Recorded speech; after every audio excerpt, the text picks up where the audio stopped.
सखीने सांगितलंच की मी कसा पैशाचा विचार करणार आहे, तर सखीने जे काय डेस्टिनेशन आणली ते सांगितल्यावर त्याची विमानाची तिकीट बघूनच मी कॅन्सल करत गेला. सगळं कॅन्सल मारलं. तर त्यावरती म्हणाली मी आधी पॅरिस ठरवलं की पॅरिसला जाऊ. Eiffel tower. माझे पैसे मी उडवायलाच बसले होते. म्हटलं नाही म्हणाला का? नाही म्हटलं तुझं गोरेगावात घर आहे आणि जिथे घर आहे त्या रस्त्याला वडिलांचं नाव आहे. करेक्ट. मला भाडं भरायला लागतं दर महिन्याला, त्यामुळे मला पॅरिस आत्ता शक्य नाहीये. मग ती म्हणाली तुझं बजेट काय? म्हणलं माझं एवढं बजेट आहे. म्हणाली थांब. मग तिने व्यवस्थित एक प्लॅन करून एक परदेश निवडला, म्हणजे थायलंड.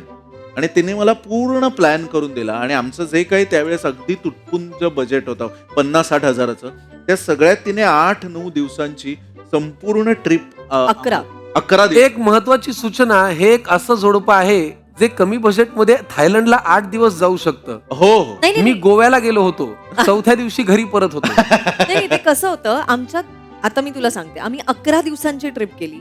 60,000 रुपये दोघांचे, फ्लाईटचे, राहण्याचे, खाण्याचे आणि खरेदीचे, सगळे 11 रुपयाचं प्लॅनिंग. म्हणजे तेव्हापासून थायलंड या देशाशी आमचं नातं जोडलंय. आणि त्या थायलंडमध्ये एक डिश खाल्ली जाते, खाऊस्वे नावाची.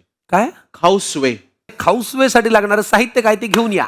लागणारं साहित्य खूप आहे आणि ते नेमकं काय आहे ते आम्हाला सांगा.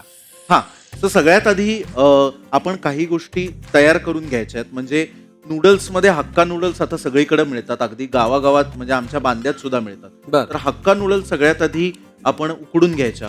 त्यानंतर आपल्याला दाण्याचं कूट जे असतं, तर खारवलेले दाणे किंवा साधे दाणे, मला खारवलेले दाणे आवडतात. मला पण. हा, तर खारवलेल्या दाण्यांचं एक भरड कूट करून घ्यायचं, किंवा नुसते साबूत खारे दाणे घेतले तरी सुद्धा चालतात. ठीक आहे. त्यानंतर लसूण आणि कांदा, बिर्याणीला कसा आपण तळून घेतो कांदा, तसा बिर्याणीचा कांदा तळून घ्यायचा.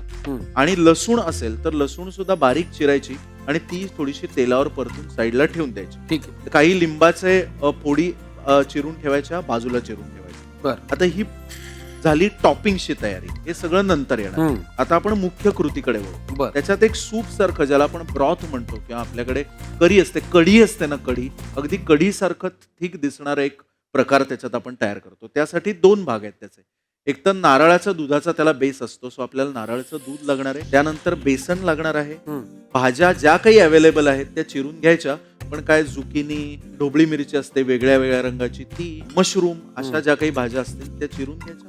त्यानंतर जे वाटण तयार करायचं आहे त्याच्यासाठी आता आपल्याला लागणार आहे हिरवी मिरची, धणे, थोडंसं आलं आणि लसूण, आणि गवती चहा म्हणजे लेमन ग्रास ज्याला आपण म्हणतो तो थोडासा लागणार आहे.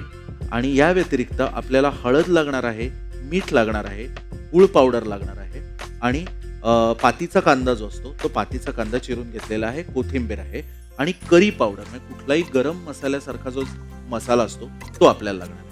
हे आपलं सगळं साहित्य.